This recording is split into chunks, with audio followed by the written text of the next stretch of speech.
오늘의 말씀 주제는 분노의 기질 다루기라고 하는 제목입니다. 우리가 다윗의 세대를 꿈꾸며라고 하는 이 주제를 다루고 있는데, 이것을 우리가 다루고 있는 우리가 어떤 목표는 다윗이 차지하고 있는 어떤 왕의 위치라든가, 그가 또 승리한 전쟁의 어떤 위험이라든가, 그가 이룬 업적을 추구하는 것이 아닙니다. 사실은 다윗이 하나님 앞에 추구했던 그 영성과 신학의 어떤 인격을 포함한 총체적인 다윗의 어떤 그 마음을 우리가 쫓아가는 것이죠. 우리가 조용히 성경을 보면 우리가 다윗은 하나님 앞에 기름 부음을 받았어요. 기름 부음.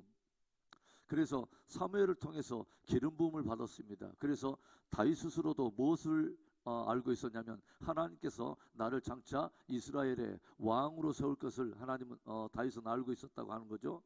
그런데 기름 부음을 받자마자 이 다윗에게 주어진 어떤 여정은 사실은 고난과 연단의 여정이었다고 하는 것입니다. 장차 진짜 왕이 되기에 합당한 어떤 무엇인가를 하나님께서 빚어내기 위해서 이 기간을 허락했다고 하는 것입니다. 그래서 로마서 5장 3절과 4절에는 어떤 말씀이 있냐면, 환난은 뭐예요? 환난은 인내를 낳고, 인내는 연단을 낳고, 연단은 우리에게 소망을 이루는 줄을 알미니라. 그래서 우리가 장차 어떤 다윗에게 어떤 적용해 본다면, 다윗은 왕이 될 하나의 소망이 있었는데, 이 왕을 이루는 바로 그 일을 이루기 위해서 하나님께서는 무엇을 기꺼이 허락하냐면, 환난도 허락하실 때가 있고, 또 환난 속에서 인내를 또 빚어내시고, 인내는 연단을 이루는 줄 알미라. 연단은 소망을 이룬다. 그런데 여기에서 우리가 조용히 보면은 굉장히 그 의미가 애매한 것이 있어요. 환난이라고 하는 이 단어는 금방 다가와요. 역경과 고난, 굉장히 차원이 다른 높은 수위의 굉장한 어떤 고난, 이런 것을 환난이라고 말하지 않겠어요? 인내도 우리가 알고 있죠. 그 가운데 우리가 믿음을 가지고 견뎌내는 것, 이런 인내라고 하는 개념이 우리가 금세 알 수 있는데, 연단이라고 하는 이 단어는 굉장히 사실은 좀 피상적으로 들리잖아요. 연단, 이것이 무엇일까? 그래서 영어 단어를 찾아보니까 이 연단을 이렇게 풀었어요. 뭐라면, 우리가 잘 알고 있는 단어인데 뭐라고 말하냐면 캐릭터라고 하는 단어를 썼습니다. 어떤 뜻일까요? 기질 또는 인격, 이런 뜻이죠. 그래서 하나님께서는 무엇을 말하냐면, 다윗을 진짜 왕으로 세우기 위해서, 참된 어떤 리더의 어떤 자질을 갖추기 위해서 무엇을 다루냐면, 환난과 인내 속에서 무엇을 다루겠다고 하는 거냐면, 기질을 다루겠다고 하는 것입니다. 다윗 안에 있는 기질, 어떤 기질?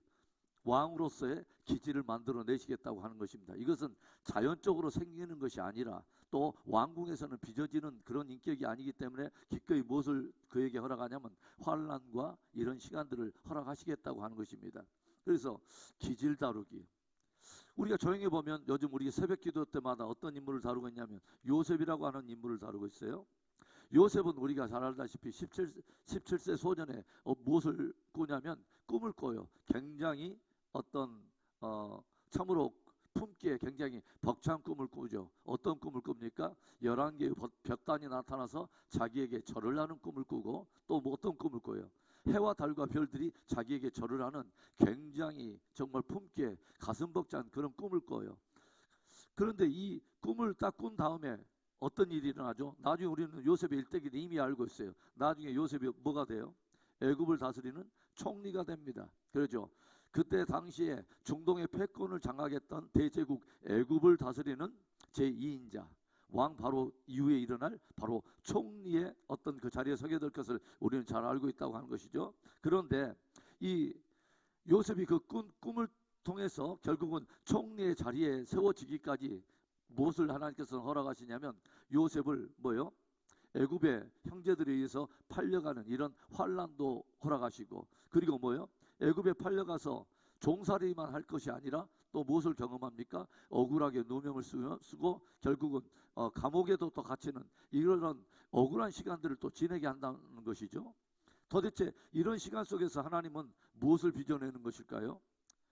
진짜 요셉이 대제국 애굽을 다스릴 만한 참된 리더십의 자질, 그리고 정말 그 총리가 되었을 때도 그가 여상하게 정말 그 일을 잘 감당해내는 그릇을 빚어낸다고 하는 것입니다. 그래서 이 총리의 자리가 섰을 때 자기에게 실려진 권위와 힘을 가지고 자기를 팔아넘긴 형제들에게 복수하고, 그리고 그것을 자기에게 어떤 주어진 힘과 권위를 가지고 자기의 무엇인가 아성을 쌓우는 그런 사람이 아니라 진짜 하나님의 뜻을 이루어내는, 애굽을 다스리는 참된 총리의 그릇을 만들어내더라고 하는 것입니다. 그래서 우리가 보통 그런 말을 해요. 신앙생활 하면서도 하나님은 기질대로 쓰신다. 맞아요. 기질대로 쓰시는데 그 기질이 하나님의 주권 아래 있지 않으면, 제멋대로 그 기질이 활용될 때는 전혀 하나님의 뜻을 이루지 못하고 엉뚱한 열매를 거두는 데가 많죠. 우리의 기질들은 하나님의 주권 앞에서 반드시 다스려지고 빚어져야 된다고 하는 것입니다. 굉장히 중요한 우리가 말이죠. 여러분, 이 기질을 다룬다고 할 때 이 기질, 하나님이 빚고자 하는 그 기질의 핵심은 뭘까요? 바로 하나님의 주권을 인정하고 하나님의 뜻에 순종하는, 바로 이것이 하나님이 다스리고자 하는 기질의 어떤 그 훈련의 가장 핵심적인 부분이라고 하는 거죠. 그래서 우리가 지금까지 다윗의 어떤 그 일대기를 우리가 함께 다뤄보면서 뭘 봤냐면, 다윗이 역경과 이런 고난의 어떤 시간들 속에서 하나님의 뜻을 구하고 거기에 순종한 우리는 다윗의 모습을 보았습니다. 그래서 다윗이 지금 뭐예요? 사울의 추적 속에서 고난과 역경의 시간을 지나가면서 그런 가운데서 어떤 상황이 일어날 때 다윗이 어떻게 반응하는가, 그 역경의 시간 속에서 타락하고 어떤 부패해버리는 것이 아니라, 그리고 그 역경과 어떤 고난의 시간 속에 좌절하고 낙심해서 쓰러져 버리는 것이 아니라 그 가운데도 실망하지 않고 하나님의 뜻을 구하며 거기에 반응해가는 우리가 다윗의 모습을 보았습니다. 그런데 그것뿐만이 아니죠.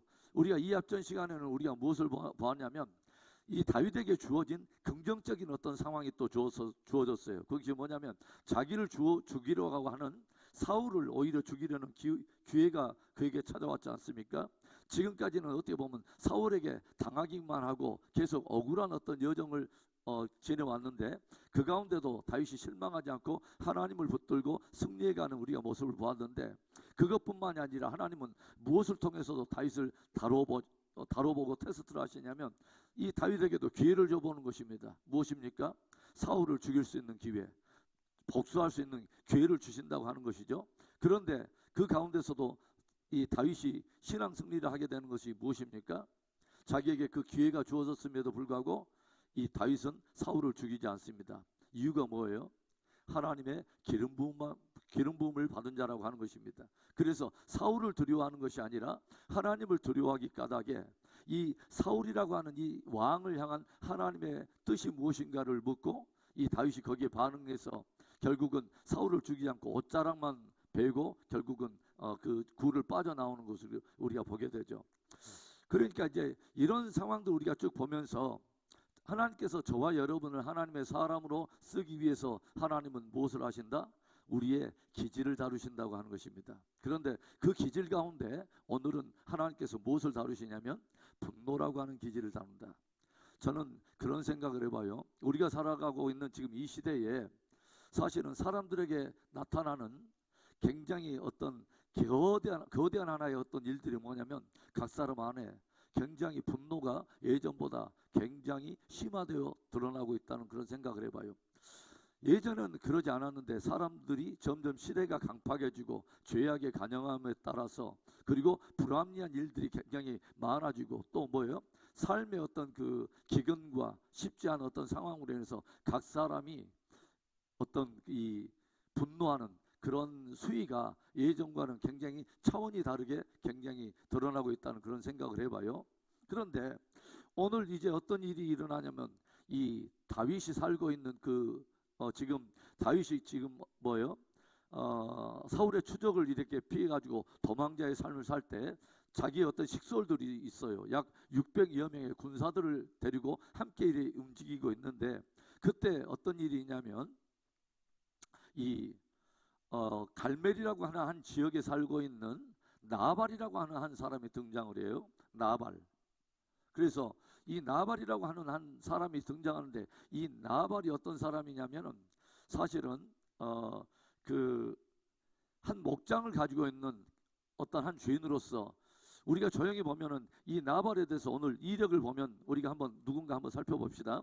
25장에 우리 2절을 우리 한번 봐보세요. 2절에 마온에 한 사람이 있는데 그의 생업이 갈멜에 있고 심히 부하여 양이 3,000마리요 염소가 1,000마리이므로 그가 갈멜에서 그의 양털을 깎고 있었으니 그 사람의 이름은 나발이요 그의 아내 이름은 아비가일이라. 그 여자는 총명하고 용모가 아름다우나 남자는 완고하고 행실이 악하며 그는 갈렙 족속이었더라. 그러니까 이 나발의 이력은 굉장히 많은 부를 가지고 있었다고 하는 거야. 양이 3,000마리를 가지고 있고 염소도 1,000마리나 가지고 있고, 그래서 굉장히 넓은 목장을 가지고 있는 그런 사람이었다고 하는 것이죠. 그럼에도 불구하고 그 사람은 뭐요? 완고하고 행실이 악하며 그는 갈렙 족속이었더라. 그러니까 굉장히 부는 가지고 있었을지 모르지만 사실은 굉장히 그의 인격적인 면이라다, 그의 어떤 사람의 됨됨이가 굉장히 거칠고 또 완고하고 행실이 악한 사람이었다고 하는 것입니다. 그런데 이 사람이 어떤 그런 이력에 대해서도 그렇지만 그 함께 살고 있는 아비가일이라고 하는 그 아내가 자기 남편을 그 평가할 때도 이렇게 평가를 해놨어요. 뭐라고 말하냐면 25절에 이렇게 말을 합니다. 원하옵나니 내 주는 이 불량한 사람 나발을 게으치 마옵소서. 그의 이름이 그에게 적당하니 그의 이름은 나발이라. 그는 미련한 자니이다. 여종은 내 주께서 보내신 소년들을 보지 못하였나다. 그러니까 뭐냐면 이 함께 살고 있는 아비가일이 자기 남편에 대해서도 뭐라고 말하냐면 그 사람의 이름이 나발입니다. 그런데 히브리어 이 나발의 뜻은 뭐냐면 어리석다 또는 미련하다 라는 뜻을 가지고 있어요. 어리석다 또는 뭐예요? 미련하다. 그래서 이 사람은 강팍할 뿐만 아니라 이 사람이 범사에 어떤 행하는 것들이 사실은 굉장히 어리석은 그런 일들을 많이 하고 있다고 하는 것을 우리는 성경 우리가 통해서 보게 되고, 이 사람은 불량한 사람이다, 거칠다, 악하다, 그렇게 평가를 하고 있다고 하는 것입니다. 그런데 이 나발이 이렇게 목장을 가지고 있는데 오늘 어떤 일이 일어나냐면 마치 양털 깎는 시즌이 돌아온 것입니다. 그 뭐냐면 마치 그 1년 농사를 한 사람이 타작마당에서 추수를 하는 것과 같이 양떼를 키우고 있던 사람들이 양털을 깎는다고 하는 것은 이제 양털을 이제 깎아가지고 그것을 팔아가지고 이제 그동안 그 양떼를 쳤던 어떤 그 보람을 얻는, 추수를 하고 좋은 어떤 소득을 얻는 그런 잔치와 같은 그런 시즌이었다고 하는 것이죠.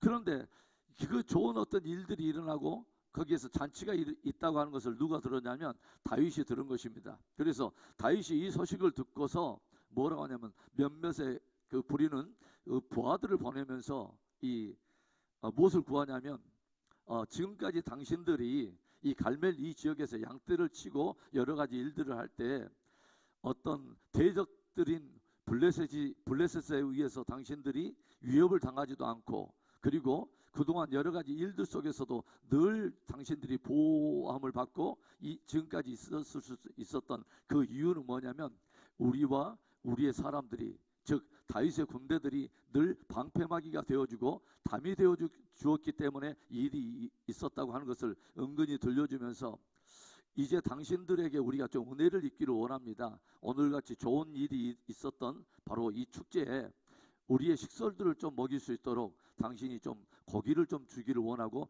양식을 주기를 원합니다 하고 정중하게 이렇게 사람들을 보냈는데, 이 나발이라고 하는 사람이 어떻게 격동을 하냐면 이렇게 말을 하는 것입니다. 자, 10절에 이 다윗이 보낸 이 사람들에게 어떻게 이 나발이 대접을 하냐면 10절과 11절에 나발이 다윗의 사환들에게 대답하여 이르되 다윗은 도대체 누구며 이새의 아들은 누구냐? 아나무인격으로 대답을 합니다. 다윗이 도대체 누구며 이새의 아들은 누구냐? 그러면서 뭐라 하냐면 요즘에 각기 주인에게서 억지로 떠나는 종이 많도다. 무엇을 말하냐면 지금 다윗을 무엇으로 비유하냐면 종으로 비유하면서 주인을 누구를 비유하는 것이냐면 사울을 말하는 거죠. 그러니까 사울에게 붙어야 될 이 다윗, 네가 뭐냐면 주인의 곁을 네 힘으로 떠나면서 이렇게 배회하면서 표류하면서 돌아다니면서 거친 어떤 불황아처럼 그렇게 사람들과 군대를 데리고 네가 돌아다니면서 내게 지금 먹을 것을 구하는 것이냐라고 지금 비아냥거린 거예요. 11절에 내가 어찌 내 떡과 물과 내 양 털 깎는 자를 위하여 잡은 고기를 가져다가 어디서 왔는지도 알지 못하는 자들에게 주겠느냐 한지라. 그러니까 굉장히 무색하게 만들어버리고 조롱하면서 비아냥거리고 굉장히 무시를 해보는 것입니다. 그래서 이 일로 인해서 다윗이 굉장히 격동을 이제 하게 되죠. 왜냐하면 지금 사울의 추적을 피해서 지금 도망하고 있으면서 계속 하나님의 연단 가운데 있는데, 지금 다윗이 볼 때는 이 나발이라고 하는 사람은 어떤 사람입니까?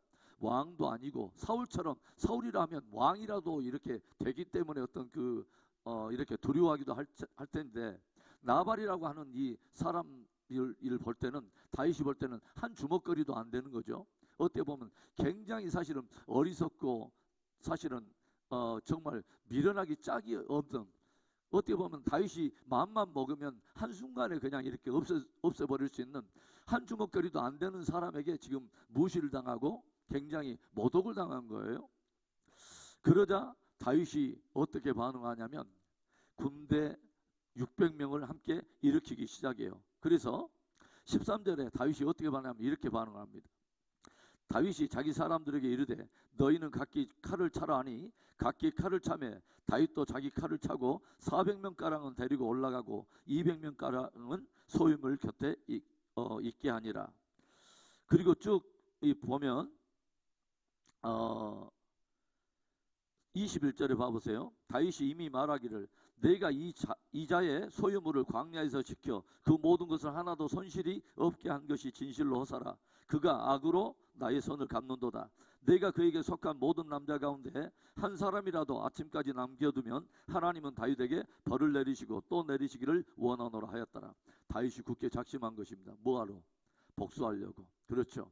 굉장히 이 나발이 보여주는 굉장히 이 무리한 이 태도를 보고 다윗이 심히 격동을 해서 600 군사를 함께 머물고 가서 400명에게는 칼을 차게 하고 200명은 또 혹시 뭐 어떤 일이 있을지 모르니까 매복을 시켜놓고 무엇을 말하면 내일 아침에 이르기까지 오늘 이 밤에 뭐요? 나발에게 속한 모든 남자를 다 내가 다 진멸하리라 굳게 작심을 한 겁니다. 그렇죠? 그래서 이제 다윗이 이제 군대를 이끌고 누구에게 지금 가고 있냐면 600 군사를 이끌고 나발을 지금 치러 지금 가는 와중에 오늘 그 와중에 누군가가 다가와요. 한 여인이 나귀에다 양식을 싣고 이 다윗을 맞으러 오는데 그 사람이 누구냐면 바로 나발의 아내인 아비가일이 맞으러 와요. 그리고 이 아비가일이 이 격동하는 다윗의 분노를 잠재우고 화평의 어떤 일들을 이루어가는 일들이 오늘의 그 내용입니다. 이 하나님의 사람들이 하나님의 일에 쓰임받기 위해서는 반드시 기질이 이렇게 하나님에 의해서 다루어져야 하는데, 오늘 우리는 분노의 기질을 우리는 다뤄보고 있습니다. 여러분, 하나님의 사람들 가운데 특별히 이 분노의 기질을 다스리지 못해서 하나님의 의를 이루지 못하고 하나님께서 아주 결정적인 역할에서 그를 쓸 수 없었던 그런 사람이 있죠. 여러분 누군지 아세요? 예를 들어서 모세 같은 사람이, 모세가 기질이 다뤄주지 않으니까 못 써가 돼. 그래서 이 모세로 계속 쓰임을 받아야 되는데 결국은 하나님께서 모세에게 리더십을 이렇게 빼앗고 결국은 뭐요? 가나안 땅에 너는 들어가지 못하고 가나안 땅으로 이 사람들을 이끌어들이지 못하리라 하면서 결국은 뭐요? 가나안 땅이 보이는 바로 그곳까지만 이렇게 모세에게 허락하고 결국은 모세가 거기까지만 쓰임받았던 일들이 일어나는데, 그 일이 어떤 일입니까? 민수기 20장에서 일어난 사건인데 제가 지금 성경을 찾지 않을게요. 어떤 일이 일어나냐면 무리바라고 하는 그 지역에 도착했을 때 또다시 이스라엘 백성들이 주특기가 뭐예요? 그들의 은사가 있죠. 자꾸 원망하고 불평하는 거 있죠. 늘 죽겠네 하여간 작은 일만 있으면 하여간 죽겠네. 그런데 믿음의 사람들은 어떻게 해도 조금 더 이 발음을 늘려가지고 죽게 있네 그러죠. 그래서 하여간 물 문제 만나면 죽겠네, 하여간 하여간 사소한 거 하나만 있으면 늘 죽겠네가 하여간 입에 붙어 있는 사람이 이스라엘 사람들이. 그런데 그때도 뭐예요? 또 다시 물 문제가 딱 일어나서 이스라엘 백성들이 원망하니까 하나님께서 말씀하십니다. 뭐라고 말하냐면, 모세야, 너는 지팡이를 가지고 내가 명한 바로 저 반석을 명하여 물을 내어서 저 백성들을 먹이라. 그런데 이때 모세가 화가 난 것입니다. 왜냐하면 계속해서 이스라엘 백성들이 리더십에 대해서 거스리고 일마다 때마다 막 원망하며 이렇게 불평하는 것들을 보면서 모세가 거칠게 반응하는데 뭐라고 말하냐면, 모세가 이렇게 말을 해요. 야, 내가 너희에게 반석을 쳐서 물을 내랴. 그러니까 하나님은 뭐냐면 반석을 명하여 물을 내라 했는데, 모세가 지금 격동해 가지고 뭐라고 하냐면, 야, 내가 반석을 쳐서 너에게 물을 내기를 원하느냐. 사실은 하나님께서 반석을 명하여 물을 내라 했는데 모세는 격동된 나머지 뭐요? 내가 반석을 쳐서 물을 내라. 마치 자기가 물을 내는 것처럼 내가 반석을 쳐서 너에게 물을 내라 하면서 반석을 쳐서 물을 내게 되죠. 그렇게 자기의 격분하는 그 분노를 조절하지 못하고 결국은 자기가 이제 반석을 명하는 것이 아니라 직접 반석을 쳐가지고 물을 내서 저들에게 이제 물을 먹이는 그 사건이 일어나죠. 거기서 모세가 그런 말이에요. 내가 누구간데 너희가 지금 이런 일을 하느냐. 마치 자기가 모든 것들을 하는 것처럼 이렇게 분노를 잠재우지 못하고 결국은 그들에게 쏟아내므로 해서 하나님께서 뭐라고 말하냐면, 모세야, 이 일로 인해서 내가 너는 이스라엘 백성들을 가나안 땅으로 인도하여 드리지 못하리라. 바로 뭐라면서, 너희가 내 영광을 구하지 않고 내 영광을 드러내지 않고 너희가 이 일을 행하였으므로 결국은 쓰임받지 못한다고 하는 것을 하나님이 말씀하시는 것이죠. 굉장히 분노라고 하는 이 부분은 굉장히 우리가 하나님의 사람으로서 다루어야 될 아주 중요한 기질 같아요. 야고보서 1장 20절을 찾아가 보겠습니다. 자, 야고보서 1장 20절, 사무엘상 25장은 그대로 우리 두고 야고보서 1장 우리 20절을 찾아가 보겠습니다. 히브리서 다음에 나오는 야고보서 1장 20절. 자, 신약성경 372페이지 있죠. 신약성경 372페이지 1장 20절 우리 함께 읽어볼까요? 시작. 사람의 성내는 것이 하나님의 의를 이루지 못함이니라. 다시 한 번만 시작. 사람의 성내는 것이 하나님의 의를 이루지 못함이니라. 아멘. 여러분, 여기에 보면 야고보가 그런 말을 했습니다. 하나님의 의를 이루지 못한다. 무엇을 하면? 사람이 성내는 것은 하나님의 의를 이루는 것이 아니다. 그러니까 성을 내고 분노한다는 것은 그 이면에는 무엇이 있냐면 하나님의 의가 아닌 내 의를 드러내기 위해서 과격하게 내 의를 드러내는 것이, 과격하게 표현되는 것이 하나의 분노라고 하는 것입니다. 그러죠? 그런데 그 분노를 함으로 인해서 쏟아낼 때에 나는 직성도 풀리고 내 속은 시원할지 모르지만 그 일을 함으로 인해서 누구의 의가 드러나지 않는다? 하나님의 의가 드러나지 않는다는 것입니다. 여러분, 이거 굉장히 중요한 것 같죠? 그래서 또 우리 두 번째 우리 한번 봐보세요. 분노하는 다윗, 흔들리는 다윗에서 밑에 여러분에게 기록했던 잠언 16장 32절의 말씀, 그 성경 구절도 우리 한번 봅시다. 시작. 노하기를 더디하는 자는 용사보다 낫고 자기의 마음을 다스리는 자는 성을 빼앗는 자보다 나으니라. 용사가 싸움을 잘해서 성을 얻는 거 굉장히 위대한 일인데, 용사가 성을 얻는 것보다도 훨씬 하나님 앞에서 중요한 것은 뭐냐면 무엇이에요? 자기의 마음을 다스리는 것이다. 노하기를 더디하는 자는 용사보다 낫고 자기의 마음을 다스리는 자는 성을 빼앗는 것보다 낫다. 이것이 다윗에게 적용해 본다면 다윗이 장차 왕이 돼서 왕궁을 다스리는 거 굉장히 중요한 일인데, 왕궁을 다스리고 나라를 다스리는 것보다 훨씬 중요한 것이 뭐예요? 자기의 마음을 다스리는 것이다. 그래서 하나님은 왕궁을 다스리는 이 다윗의 왕의 그릇을 빚어내기 위해서 어떠한 것을 하냐면 그의 기질을 다루신다는 것이죠. 그러죠. 무엇을 통해서? 나발이라고 하는 뭐예요? 정말 하찮은 사람. 어떻게 보면 나한테 볼 때는 어떤 한 주먹거리도 안 되고 내가 좀 힘만 쓴다면 언제든지 이 사람을 마음대로 주물다가 할 수 있는, 어떤 죽였다 살렸다 마음껏 할 수 있는 힘이 내게 있음에도 불구하고 내가 볼 때 정말 한 주먹거리도 안 되는 그 사람이 나를 격동할 때에 하나님은 그 사람을 통해서 우리의 기질을 한번 다뤄보신다는 것입니다. 어떤 기질? 분노라고 하는 기질을 다뤄본다고 하는 것입니다. 여러분, 제가 예전에 선교사 훈련 때 이 선교사가 되겠다고 이제 함께 훈련을 받는데 그 중에 좀 특이한 분이 한 분이 들어오셨어요. 다른 사람들은 다 처음부터 이렇게 함께 훈련을 받아왔는데 어떤 한 분이 중간에 이렇게 왔어요. 그래 그분은 이제 결국은 볼리비아로 선교사로 떠난 어떤 한 분이 계셨는데 이제 그 선교사님 함께 이제 그 훈련을 받는 와중에 이분이 굉장히 어떤 기질적으로 늘 이렇게 다혈질이 있어요. 늘 다혈질인데 그분이 처음에 오자마자 저 옆에 딱 앉아가지고 첫 마디가 선교사로 훈련 받으러 오신 분이 저한테 딱 하는 말이 뭐냐면 선교사님 왜요? 여기서 짱이 누구예요? 그래서 갑자기 좀 내가 잘못 들었나? 예? 할게. 아 여기 누가 짱이에요? 할게. 아 리더가 누구인가 그걸 묻나 보다. 그래서 저분이에요. 할게. 아 그래요? 알았습니다.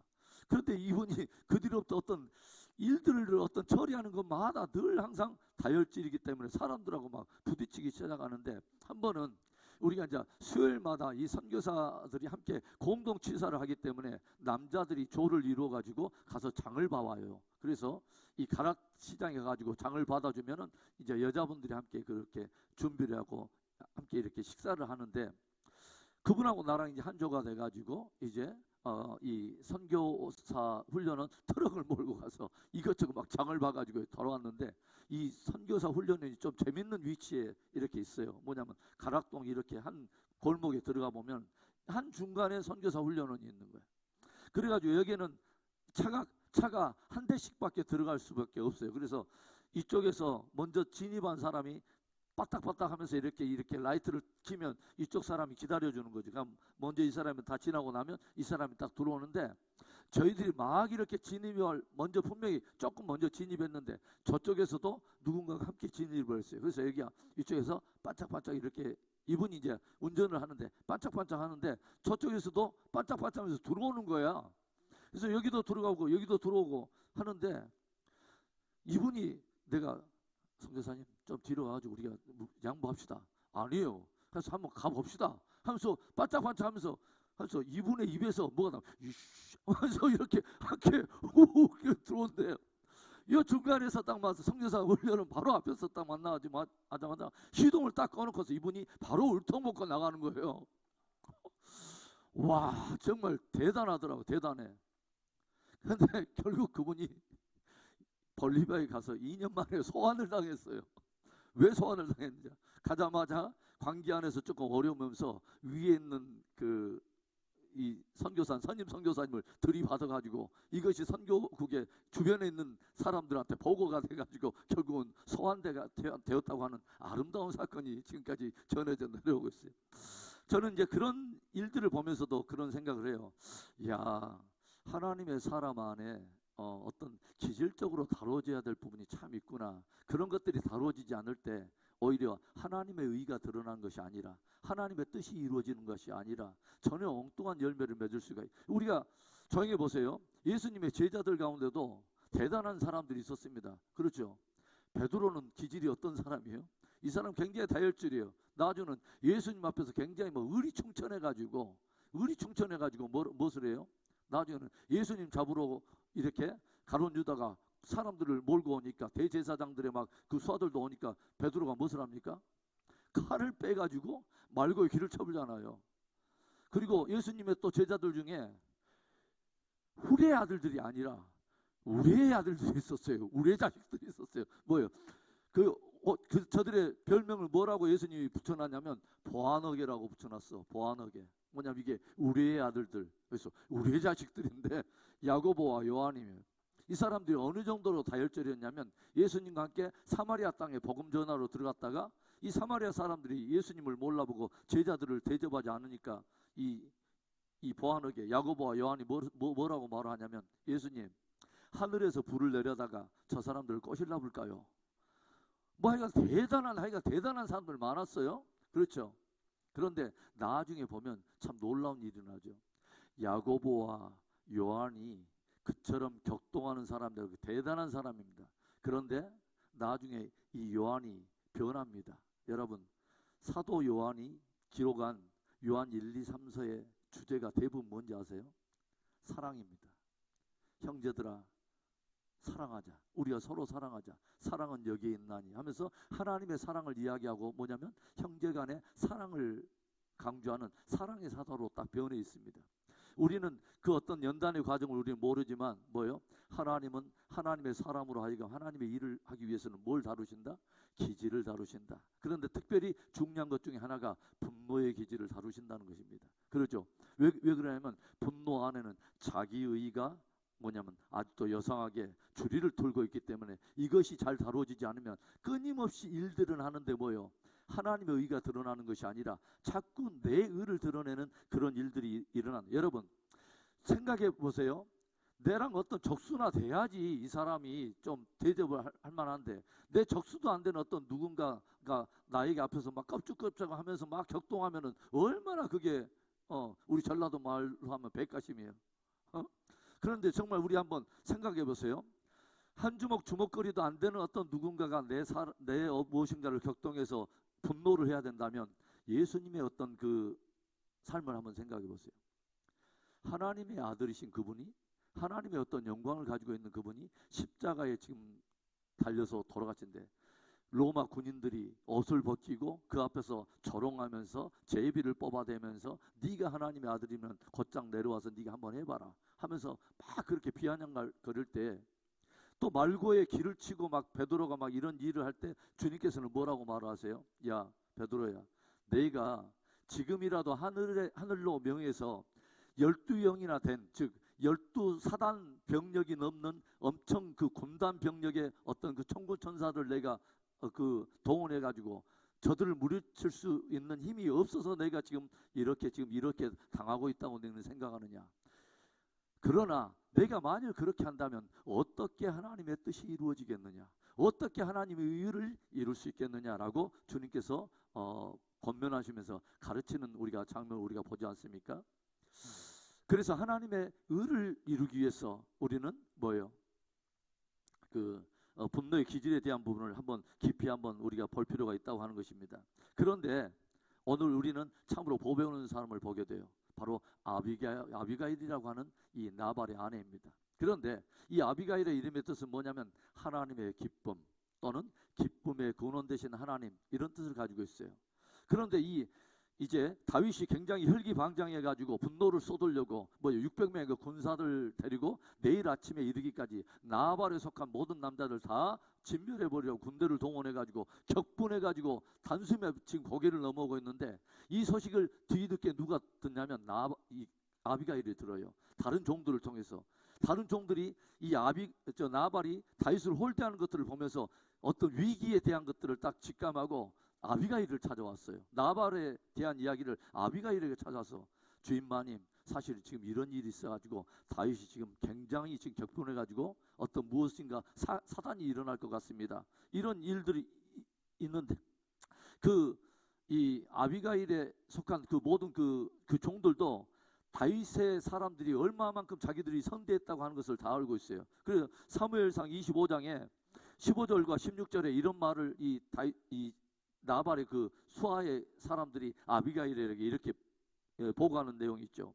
우리가 들에 있어 그들과 상종할 때, 즉 다윗의 사람들과 함께 관계할 때 그 사람들이 우리를 매우 선대하였으므로 우리가 다치거나 잃은 것이 없었으니 우리가 양을 지키는 동안에 그들이 우리와 함께 있어 밤낮 우리에게 담이 되어 주었습니다.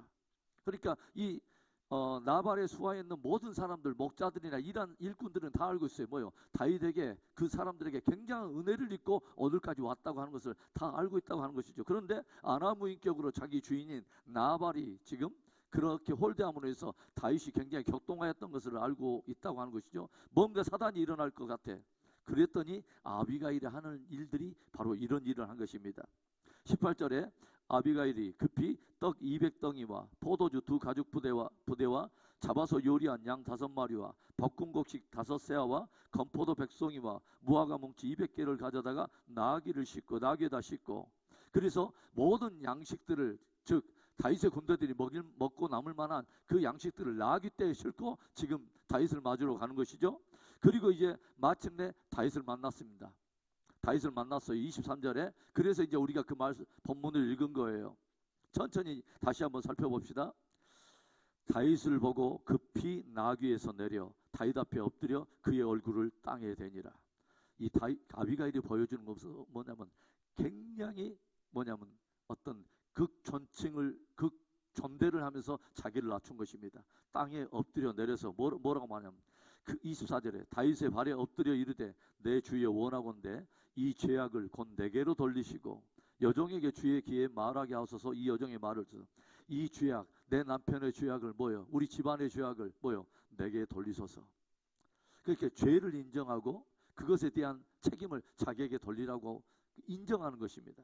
그래서 뭐라고 하냐면 내 주는 이 불량한 사람 나발을 개의치 마옵소서 하고 자기 남편의 허물과 그런 것들을 그대로 인정을 하더라고 하는 것입니다. 그 다음에 이 나발의 말이 이 아비가일의 말이 굉장히 감동되는 것이 있어요.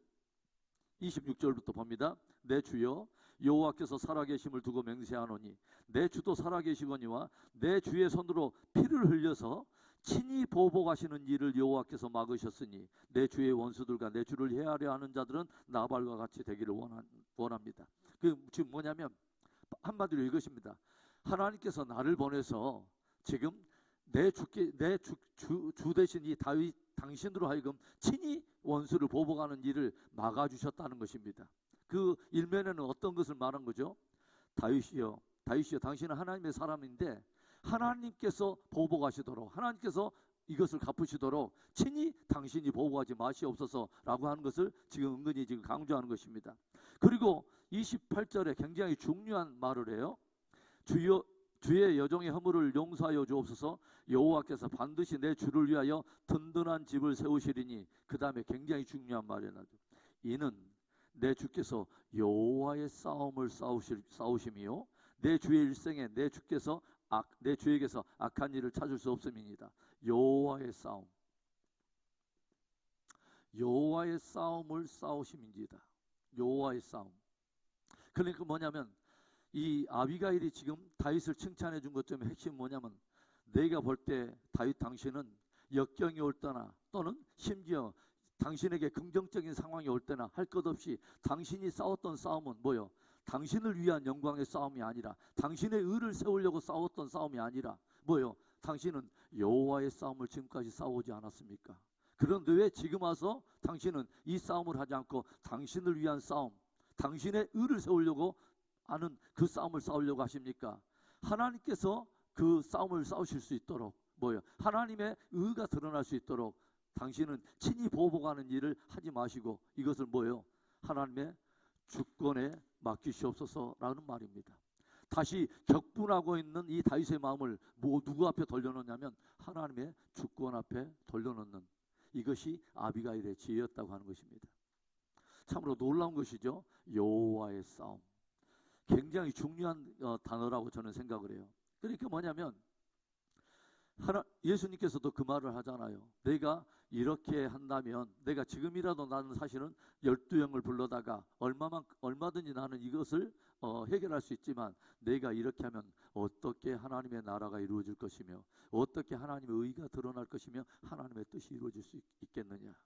이것이 예수님께서 보여주는 신앙의 최고의 그 본이 되지 않겠어요? 그래서 여러분 이 아비가일이 다윗의 그 격동하는 그 마음을 이렇게 유순케 하고 다시 하나님의 싸움을 싸울 수 있도록 하나님의 의를 구할 수 있도록 하나님의 주권 앞에 이렇게 딱 돌려놓는 것을 우리가 보게 되죠. 그리고 31절에 내 주께서 무죄한 피를 흘리셨다든지 내 주께서 친히 보복하셨다든지 함으로 말미암아 슬퍼하실 것도 없고 내 주의 마음에 걸리는 것도 없으시리니 다만 여호와께서 내 주를 후대하실 때에 원하건대 내 주의 여종을 생각하소서 하니라. 그게 무슨 말이냐면 나중에라도 하나님께서 당신을 이스라엘의 지도자로 세우실 때에 혹시라도 당신이 오늘의 지금 이 사건을 다시 돌아보면서 내가 그때 네 나발을 내 손으로 그때 쳐버린 것이 얼마나 후회스러운가. 그때 더욱 하나님을 의지했어야 될 텐데 라고 그 말로 그 일을 돌이켜 보면서 후회하거나 슬퍼하실 일도 없을 것 아닙니까? 라고 이 다윗을 그렇게 격려를 해준 것입니다. 그래서 저는 이제 그런 생각을 해봐요. 이 다윗이 막 이렇게 그 격동에서 넘어올 때에 이 아비가일이 없었다면 다윗에게 어떤 일들이 일어났었을까, 그런 생각을 해봐요. 우리 주변에 누군가 우리가 막 격분하고 있을 때, 내가 막 분노하고 있을 때 옆에서 나에게 그것을 부채질하는 사람이 아니라 그 분노의 어떤 그런 감정을 하나님 앞에 가져갈 수 있도록 누군가를 권면할 수 있다면, 그런 사람이 있다면 얼마나 좋을까 하는 그런 생각을 해봤어요. 내 남편이 무엇인가를 막 격분해 가지고 있을 때 옆에서 부채질하고 해불어, 한번 받아불어, 막 이런 것이 아니라 뭐요? 남편이 그 문제를 가지고 하나님 앞에 그것을 또 해결할 수 있도록, 내 부인이 막 격분했을 때 막 그런 것을 부추겨 가지고 하는 것이 아니라, 그래서 잠언 15장 1절에 어떤 말이 있냐면, 유순한 대답은 분노를 시기하여도 과격한 대답은 뭐요? 노를 격동하느니라. 그래서 이 아비가일의 유순한 대답, 겸손한 어떤 그런 어떤 이 반응들이 이 다윗 안에 있었던 굉장한 그 격분하는 것을 잠재우지 않습니까? 그렇게 다윗 안에도 하나의 또 보배로운 그 영성은 뭐냐면, 누군가 그것을 선하게 이렇게 권면했을 때 그것을 받아들이는 겸손함이 있었다고 하는 거죠. 그렇죠. 그것을 무시해버리는 것이 아니라 그냥 막 600 군사를 막 몰고 가는데 아비가일이 앞에서 막고 막 이랬을 때 여자가 지금 뭔 소리냐고 막 하면서 막 그렇게 다그치는 것이 아니라 겸손히 그것을 하나님의 음성으로 듣고 하나님께서 보내신 하나님의 어떤 그 통로로 이것을 받아들일 수 있는 겸손한 마음이 있었다고 하는 것입니다. 조용히 저는 생각을 하면서 이삭을 오늘 이렇게 한번 이렇게 다루면서 한번 생각을 하면서 그런 생각을 해봤어요. 야, 이삭이 블레셋 땅에 가가지고 자기가 막 이렇게 우물을 파면 거기서 우물이 터지고, 그러면 블레셋 사람들 와가지고 우물 다 메꿔버리고, 그러면 그곳을 떠나서 또 에색을 지나고 그 다음에 뭐요? 또 우물 파니까 그것까지 와가지고 또 다투기 시작하고 또 자기의 주권을 막 주장하면서 그 일이 있을 때 이삭은 또 그것을 내어주고, 결국은 어떻게 보면 다툴 수도 있고 막 분노할 수도 있고 함께 막 대적할 수도 있는데 그 자리를 계속 이렇게 떠나오는데, 놀랍게도 하나님은 에색을 지나고 신날을 지나면서 누구에게 넓은 장소를 주냐면 이삭에게 주시더라고 하는 거죠. 넓은 로봇으로 누구를 이끄시하면 화평의 사람인 이삭에게 넓은 곳을 주더라는 거죠. 함께 다투고 이 사람들에게 그것을 준 것이 아니라 참으로 놀랍죠. 그래서 저는 나름대로 오늘 그런 묵상을 해왔어요. 야, 이삭은 어떻게 그렇게 할 수 있었을까? 이삭은 어떻게 함께 어떤 것들을 위해서 할 때 다투지 않고 분노하지 않고 그것을 그대로 그렇게 양보하면서 그렇게 할 수 있었을까 하는 생각을 생각하면서 문득 그런 생각을 해봤습니다. 아하, 그것이 그 사건이 창세기 26장에 있었는데 그 일이 있기 전에 이삭은 22장에 어떤 무엇인가의 사건을 경험해 본 적이 있어요. 그게 뭐냐면 모리아 제단에 올라가 본 경험이 있어요. 하나님 앞에 제물이 된 경험이 있어요. 뭐요? 십자가에 올라가 본 경험이 있어요. 우리는 예수 그리스도를 믿는 우리가 고백할 때 뭘 하냐면 예수 그리스도와 함께 내가 뭐요? 십자가에 못 박혔나니. 사도 바울이 뭐라고 말합니까? 뭐요? 내가 그리스도와 함께 십자가에 못 박혔나니. 우리들은 신앙생활을 하면서 정말 나는 못 박혔는가? 나의 옛 죄된 자아들이 십자가에 못 박힌 경험이 있는가? 하는 것을 조용히 한번 생각해 볼 필요가 있어요. 그것은 물론 우리가 예수 그리스도를 믿을 때 우리가 전제적으로 우리가 십자가에 함께 더불어서 몫을 받고 예수 생명으로 우리가 거듭났다고 하는데, 사도 바울에게서 보여지는 어떤 좋은 믿음의 교훈은 뭐냐면, 그렇게 새롭게 된 우리 안에 예수 그리스도를 믿고 난 우리 안에 자동적으로 이런 기질이 연단되거나 자동적으로 이런 변화가 일어난 것이 아니라 사도 바울은 고백하고 있어요. 내가 매일 죽노라. 나는 매일 죽노라. 그 말은 무슨 말이냐면 십자가에 못 박히는 사건이 단회적인 어떤 사건의 개념도 있지만 뭐요? 우리의 삶 속에 매일처럼 내 죄던 어떤 습관과 기질을 가지고 십자가 앞에 나가야 할 것을 우리에게 도전하는 것입니다. 저와 여러분이 우리 안에 있는 분노라고 하는 이 부정적인 기질을 주님 안에 잘 우리가 연단을 받고 또 빚어짐을 통해서 정말 하나님의 선한 일을 위하여 아름다운 성품으로 우리가 준비가 되고 그렇게 보배롭게 우리가 쓰임 받는 저와 여러분이 되기를 주의 이름으로 축원합니다.